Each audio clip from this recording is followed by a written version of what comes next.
और इंडिया के भी $225 हैं वहां पे, अमेरिका में, $225 बिलियन अमेरिका में। हाँ, हमारे जो फॉरेन रिजर्व्स हैं उनका लगभग आप ये मान के चलो कि 35-40% हमारे भी वहां पे ट्रेजरी बॉन्ड्स में है जो हमने वहां रखे हुए हैं। और जो जियो पॉलिटिक्स चल रही है, आप देखिए कि टाटा मोटर्स जैगुआर जो गाड़ी बनाती है, ब्रिटेन से उसका एक्सपोर्ट बंद कर दिया है। अच्छा, ब्रिटेन से 1 महीने के लिए कि कोई गाड़ी अमेरिका नहीं जाएगी। ये तो फिर शुरुआत हो चुकी है, मान के तो चले। आप ये मान के चलो, अब इंडिया के लिए भी मैं जो फील करता हूं कि हमारा 300 टन सोना, तो 300 टन से ज्यादा तो बैंक ऑफ इंग्लैंड में रखा इंग्लैंड है। में और $225 बिलियन हमारे अमेरिका में रखे हैं। थर्ड वर्ल्ड वॉर के रूप में भी देखता हूँ, एलन मस्क को अमेरिका में लोग ज्यादा लाइक नहीं करते। मुझे नहीं लगता कि चीन झुकेगा, नहीं झुकेगा। वो जो बैनर लिए हुए थे उसमें लिखा था कि ट्रम्प पागल है, इसको देश से भगा देना चाहिए। ये अमेरिका के लोगों ने हाथों में बैनर अब अमेरिका में एक नया स्लोगन शुरू हुआ है, जुमला तो नहीं कहूंगा मैं, जुमला भी कह सकते हैं उनके हिसाब से। वो भी अखंड अमेरिका बनाने की बात कर रहे हैं। ओके। अखंड अमेरिका में क्या क्या वो शामिल करना चाहते हैं, आपको ध्यान होगा कि जब ट्रंप राष्ट्रपति बने थे, उन्होंने कनाडा के प्राइम मिनिस्टर को गवर्नर ट्रूडो बोला था। 51वां गवर्नर ट्रूडो। और ये कहा कि ग्रीनलैंड को भी हम ले लेंगे, खरीद लूंगा मैं, पनामा भी मेरी है, और मेक्सिको को भी हम अपने में मिला लेंगे।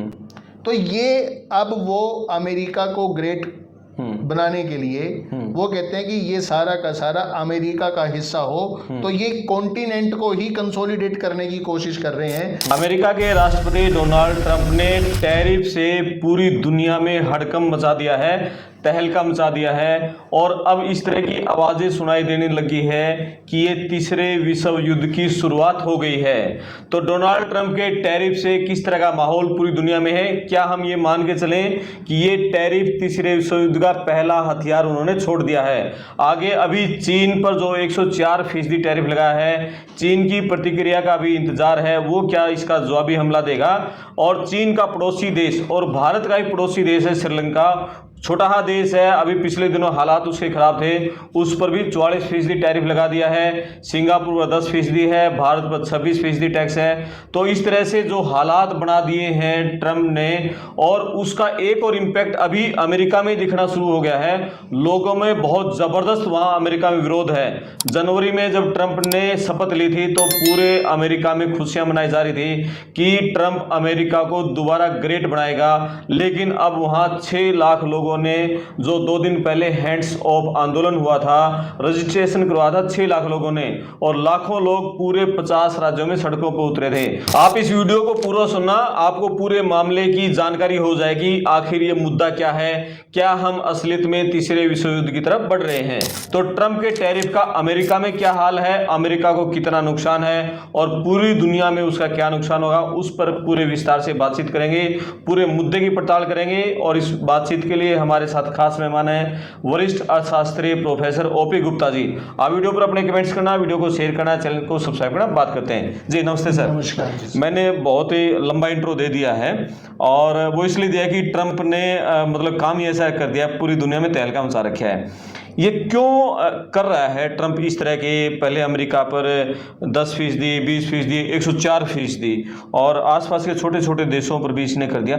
आखिर चाह क्या रहा है ट्रंप? देखो गिल साहब,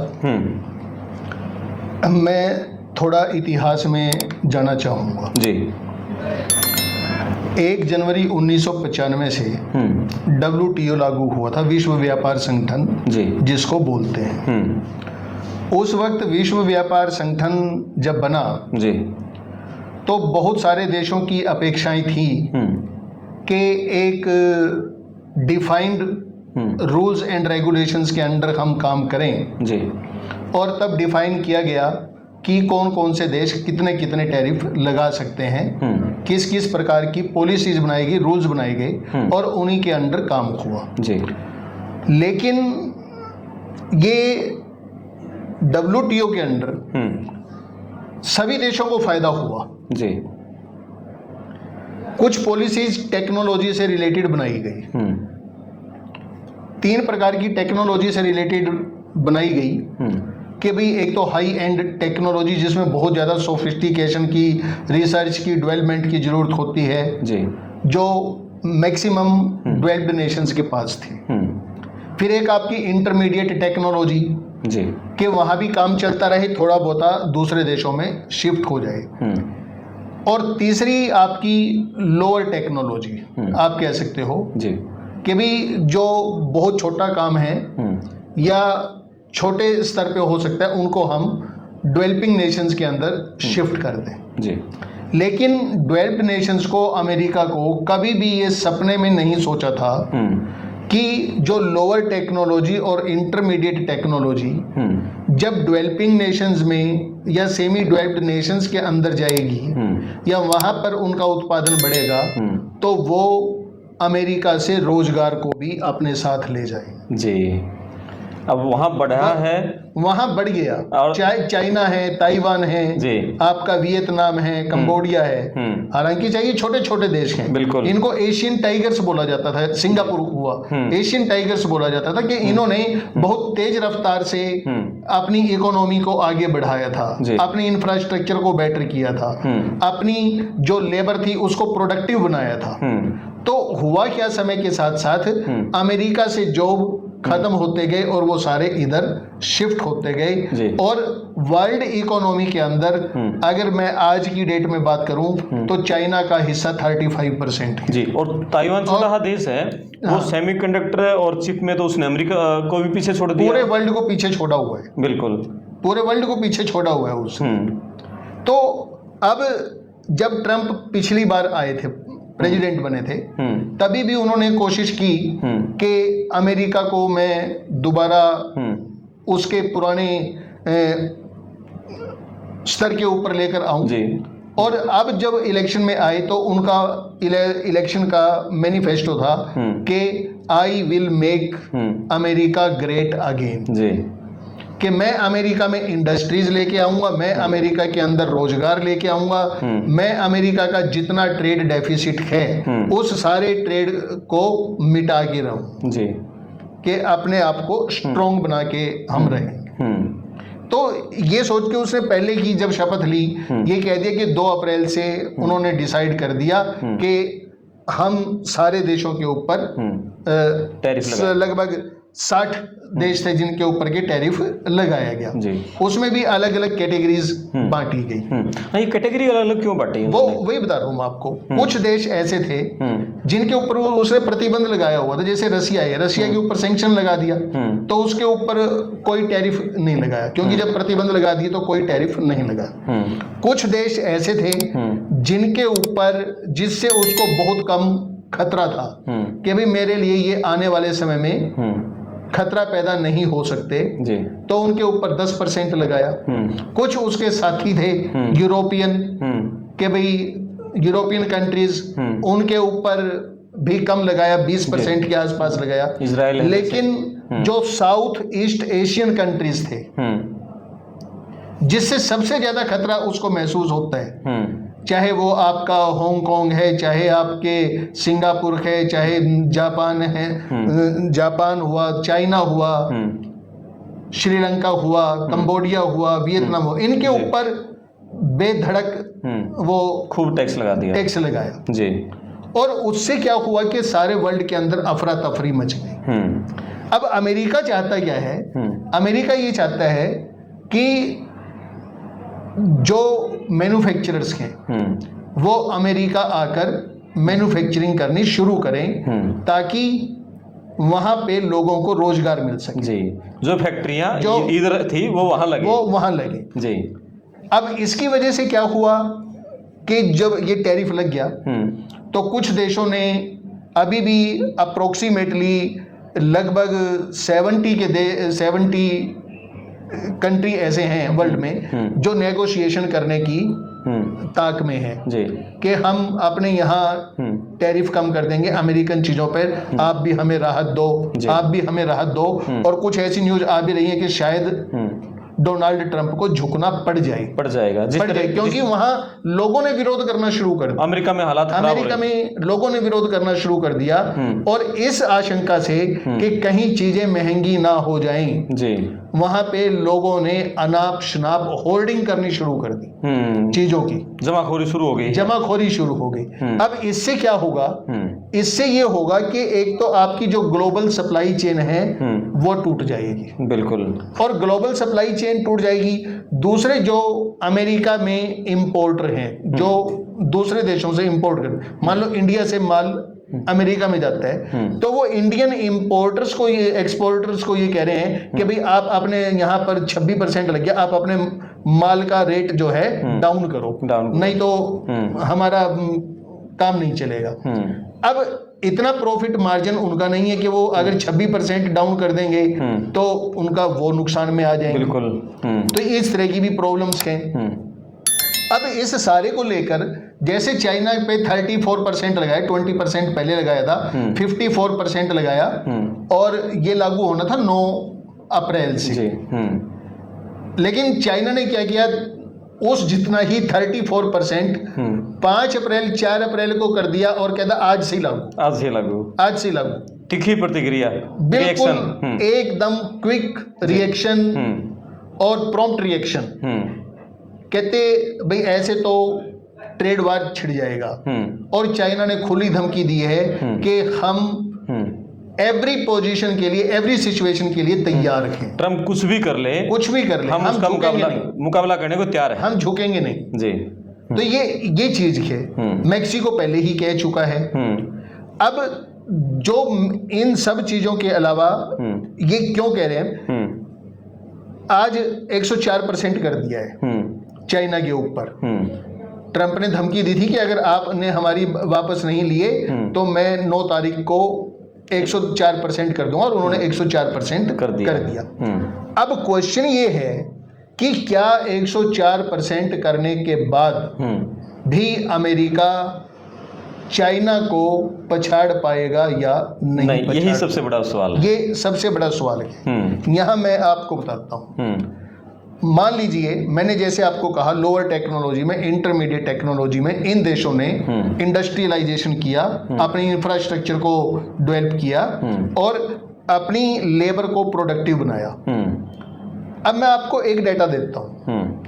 चाइना के अंदर लेबर पर आवर लेबर की कॉस्ट $3 के आसपास आती है। एक घंटे में $3, अमेरिकन $3। ठीक है। अगर वही काम अमेरिका अपने यहां करवाता है तो उसकी कॉस्ट $45 आएगी। ओके, 42 से $45। ये तो कई गुना हो गया। इसका मतलब ये हुआ कि चाइना में लेबर अमेरिका से 14-15 गुना सस्ती है। बिल्कुल। वो तो कितना टैरिफ लगा ले तो भी मैन्युफैक्चरर, और वहां मैन्युफैक्चरर जाएगा क्यों? बिल्कुल। और दूसरी बात जो है, अमेरिकन्स जो हैं, आप ये मान के चलो कि अमेरिका में ब्लू कॉलर जॉब करने वाले लोग नहीं हैं। बिल्कुल। वो आपके साउथ ईस्ट एशियन कंट्रीज में ही है। यस। अगर हम लेबर की बात करें तो इंडिया में लेबर थोड़ी ज्यादा पड़ती है, बांग्लादेश में और भी सस्ती पड़ती है लेबर। तो इन देशों का मुकाबला करने, या इन देशों से अगर डोनाल्ड ट्रंप ये सोचते हैं कि मेरे देश में आके कोई मैन्युफैक्चरिंग करेगा, तो ये मेरे हिसाब से उनकी भूल है। और अभी तो, और इसका एक मेन कारण और भी बता देता हूं कि मान लो कुछ लोग चले भी गए, टैक्स इंसेंटिव दे दिए, कुछ और इंसेंटिव दे दिए, इंफ्रास्ट्रक्चर बेटर कर दिया, लोन भी करवा दिए, उसके बावजूद भी चले गए, तो भी आप ये मान के चलो आज कोई फैक्ट्री लगाना शुरू करेगा और जब उत्पादन शुरू होगा उसमें भी तो टाइम का पीरियड फर्क होगा। इतने समय तक अमेरिकन्स क्या करेंगे? ये बड़ा क्वेश्चन। और सबसे बड़ी बात है, जो ब्लू कॉलर जॉब करते थे उनको ट्रम्प वैसे बाहर निकालने लग रहे हैं वहां से। हाँ, वो बाहर निकाल। लोकल अमेरिकन लोग तो ब्लू कॉलर जॉब करते ही नहीं, वो तो व्हाइट कॉलर जॉब करेंगे। उनके पास तो लोकल सब कुछ संसाधन है, डिजिटल लेबर है, वो डिजिटल लेबर है। बिल्कुल। बिल्कुल। तो इसमें अभी मैं देख रहा था चाइना के साथ यूरोपीय संघ ने भी 25% जवाबी टैरिफ की चेतावनी दे दी है, तो यूरोप भी उसको साथ में अमेरिका को घेरने में जुट गया है। इसको मैं थोड़ा जो है ना थर्ड वर्ल्ड वॉर के रूप में भी देखता हूँ। अगर आप आज चाइना की सिचुएशन देखें, जितने रेयर एलिमेंट हैं, उन रेयर एलिमेंट में 80% पे चाइना का कब्जा है। बिल्कुल। थोड़े बहुते पे अमेरिका का कब्जा है, बाकी कुछ देशों का थोड़ा थोड़ा कब्जा है। बिल्कुल। जैसे हम कहते हैं ना अखंड भारत, अब अमेरिका में एक नया स्लोगन शुरू हुआ है, जुमला तो नहीं कहूंगा मैं, जुमला भी कह सकते हैं उनके हिसाब से, वो भी अखंड अमेरिका बनाने की बात कर रहे हैं। ओके। अखंड अमेरिका में क्या क्या वो शामिल करना चाहते हैं। आपको ध्यान होगा कि जब ट्रंप राष्ट्रपति बने थे, उन्होंने कनाडा के प्राइम मिनिस्टर को गवर्नर ट्रूडो बोला था। 51वां गवर्नर ट्रूडो, और ये कहा कि ग्रीनलैंड को भी हम ले लेंगे, खरीद लूंगा मैं, पनामा भी मेरी है, और मेक्सिको को भी हम अपने में मिला लेंगे। तो ये अब वो अमेरिका को ग्रेट बनाने के लिए वो कहते हैं कि ये सारा का सारा अमेरिका का हिस्सा हो, तो ये कॉन्टिनेंट को ही कंसोलिडेट करने की कोशिश कर रहे हैं, ताकि मैन्युफैक्चरिंग फैसिलिटीज मिल जाएं। वहां पर जो रॉ मटेरियल हैं भाई, कुछ कनाडा में है, कुछ आपके ग्रीनलैंड में रेयर अर्थ एलिमेंट्स के, वो उनके ऊपर कब्जा हो जाए। तो ये उस दिशा में चल रही है, क्योंकि जिस हिसाब से दुनिया आगे बढ़ रही है, अब इन सारे के सारे जो स्टेप्स उठाए गए टैरिफ के माध्यम से, मैं आपको सिर्फ एक आंकड़ा देता हूं। हिंदुस्तान की जितनी जीडीपी है उससे 2-2.5 गुना पैसे लोगों के 3 सेशन में वाइप आउट हो चुके हैं, खत्म हो चुके हैं शेयर मार्केट में, पूरे वर्ल्ड की शेयर मार्केट में। और इंडिया की तो हम बात करेंगे, अमेरिका का और जिक्र कर लें हम। अमेरिका की शेयर मार्केट, ट्रंप जो का साथी एलन मस्क, उसका भी बहुत ज़्यादा करोड़ों का नुकसान हो चुका है। वहाँ की मार्केट बहुत डाउन हो चुकी है। खरबों रुपए का, करोड़ों का नहीं, खरबों रुपए का। तो अब तो ये ट्रंप भी उसके विरोध में आ जाएंगे। बेसिकली मैं बताता हूँ आपको, एलन मस्क को अमेरिका में लोग ज़्यादा लाइक नहीं करते। अभी जो उसके तो प्रोडक्ट को लोग जला रहे हैं। अभी जो प्रदर्शन हो रहा था, अभी जो हैंड्स ऑफ प्रदर्शन हुआ था, वो ट्रंप के साथ एलन मस्क के खिलाफ भी था, उन दोनों के खिलाफ था। 1200 जगह पे प्रदर्शन हुआ है वो अमेरिका में जी। अप्रोक्सीमेटली 6 लाख लोगों ने रजिस्ट्रेशन करवाया है, और सारे 50 राज्यों में हर जगह प्रदर्शन हुआ है उसके खिलाफ। और ये कह रहे हैं कि ये अमेरिका में बहुत लंबे समय बाद इतना बड़ा विरोध प्रदर्शन हुआ है जो ट्रंप के खिलाफ है। एक और आंकड़ा, मेरी अमेरिका में एक साथी से बात हुई थी, उन्होंने बताया कि जो इन्होंने लोगों को बाहर निकाला है अभी, जो इलीगल रूप से वहाँ रह रहे थे, उसके चलते $500 बिलियन का नुकसान तो सिर्फ टैक्स के रूप में हो चुका है। कि वो लोग वहाँ काम करते थे, टैक्स पे करते थे सरकार को, अब वो टैक्स आना खत्म हुआ है, सिर्फ उसके चलते 500 बिलियन का नुकसान हुआ। ये करमपाल जी, सिर्फ अमेरिका को नुकसान नहीं हुआ, ये नुकसान वो नागरिक जिस देश में भेजे गए हैं उन देशों को भी रिमिटेंसीज का नुकसान हुआ। बिल्कुल, उन देशों पे भी तो कुछ पैसा फॉरेन रिजर्व्स आते थे ना। यस। उनका भी नुकसान हुआ है जी। और इन दोनों की लड़ाई में आपको मैं बताता हूँ एक और के चाइना के, क्योंकि अब तलवारें खींच चुकी हैं दोनों के बीच में, तो चाइना के लगभग जितने हमारे फॉरेन रिजर्व है ना इंडिया के, उससे ज़्यादा तो पैसे उनके अमेरिका के ट्रेजरी बॉन्ड्स में लगे हुए हैं। चाइना का पैसा अमेरिका में लगा हुआ है। तो और अगर कहीं ये हुआ कि सैंक्शन, चाइना के ऊपर सैंक्शन लगा दिए, तो हो सकता है कि चाइना के $700 बिलियन से ज्यादा जो वो अमाउंट है उसको फ्रीज कर दिया जाए।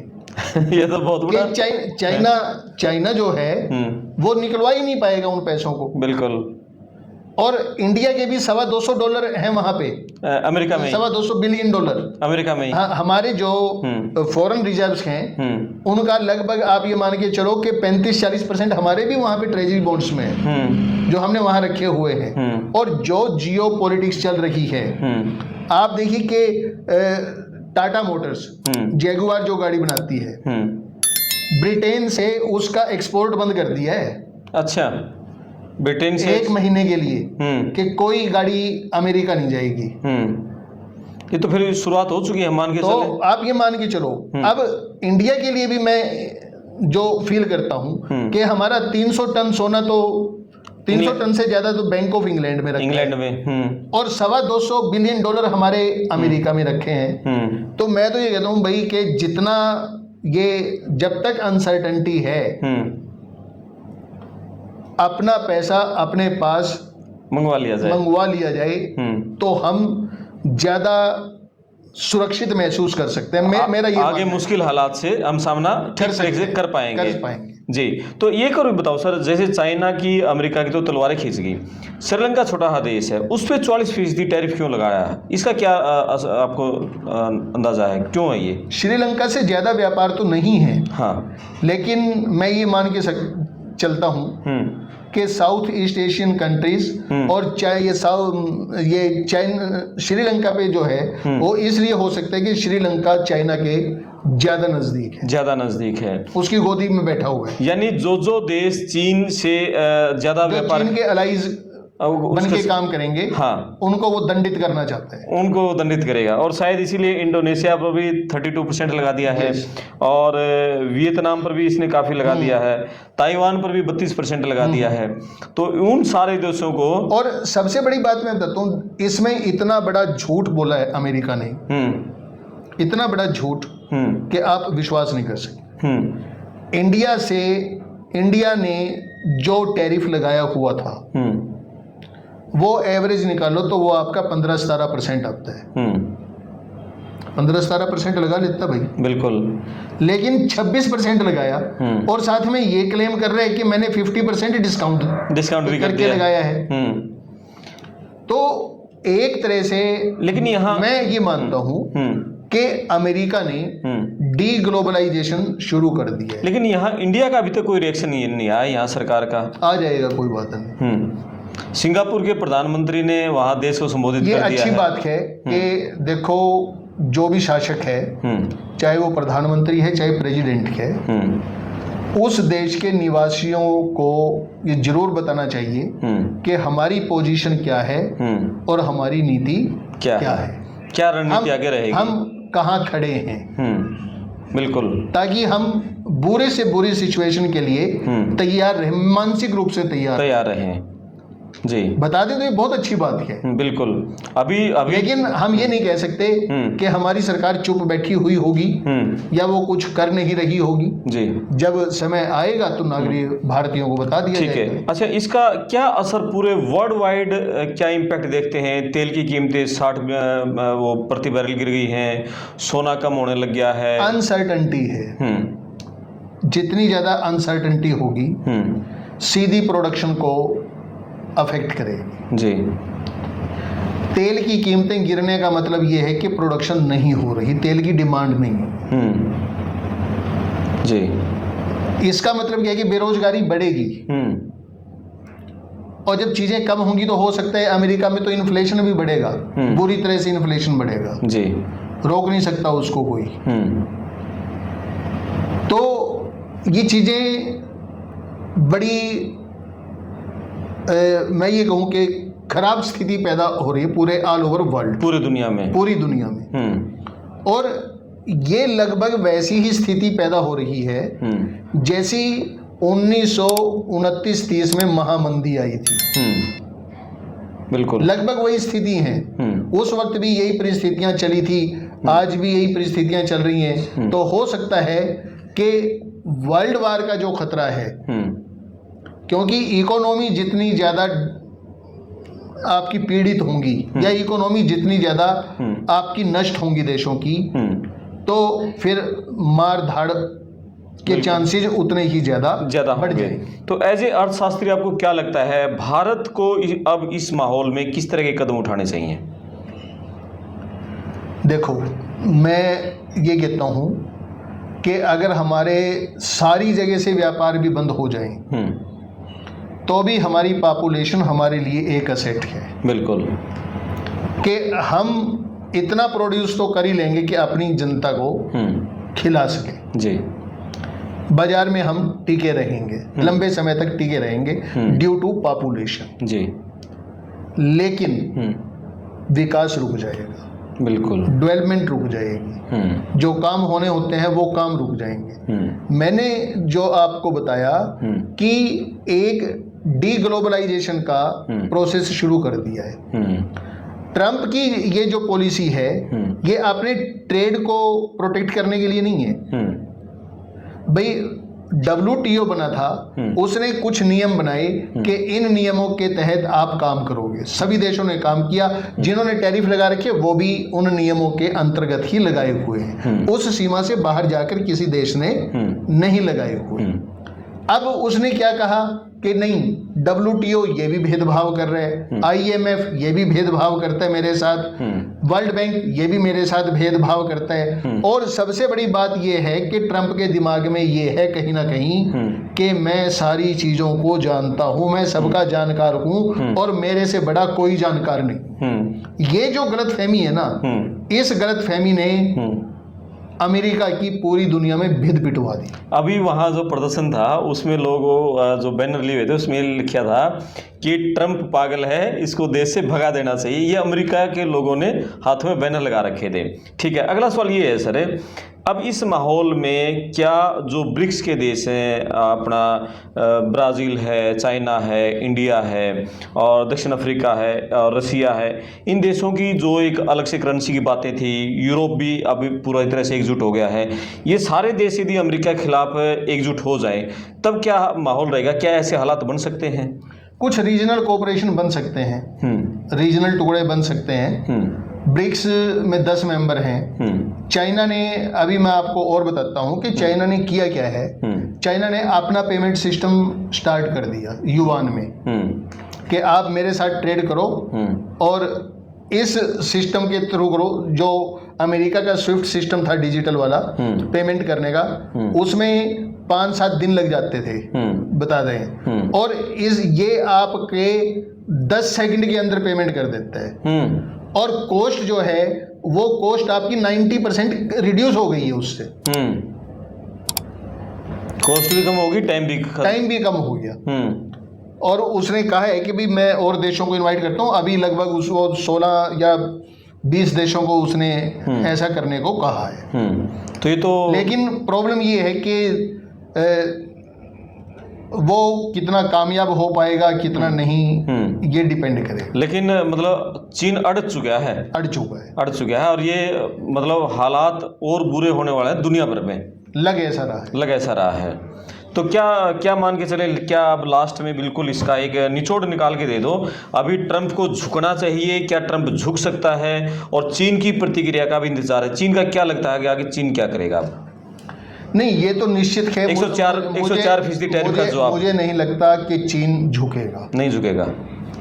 चीन बिल्कुल झुकने के लिए तैयार नहीं है। उसका सबसे बड़ा कारण ये है कि चीन का वर्ल्ड प्रोडक्शन में 35% हिस्सा है। बिल्कुल, तो 1/3 तो वो पैदा कर ही रहे। और आज वर्ल्ड में एक भी देश ऐसा नहीं है जो चीन के बिना अपना काम चला ले। बिल्कुल, कारण क्या है कि वहां पर उसकी लेबर इतनी प्रोडक्टिव है और उसने इतनी लार्ज स्केल पे प्रोडक्शन की है कि वो उससे सस्ता माल दे ही नहीं सकता कोई। और दूसरी बात कि चाइना ने घोषणा कर दी है कि मैं अपने युआन को 27% डिवैल्यूएट कर रहा हूं। यानी जो 100 रुपए में जो चीज आती थी आपकी, 100 युआन में जो चीज आती थी वो अब आपकी 63 युआन में आएगी जी।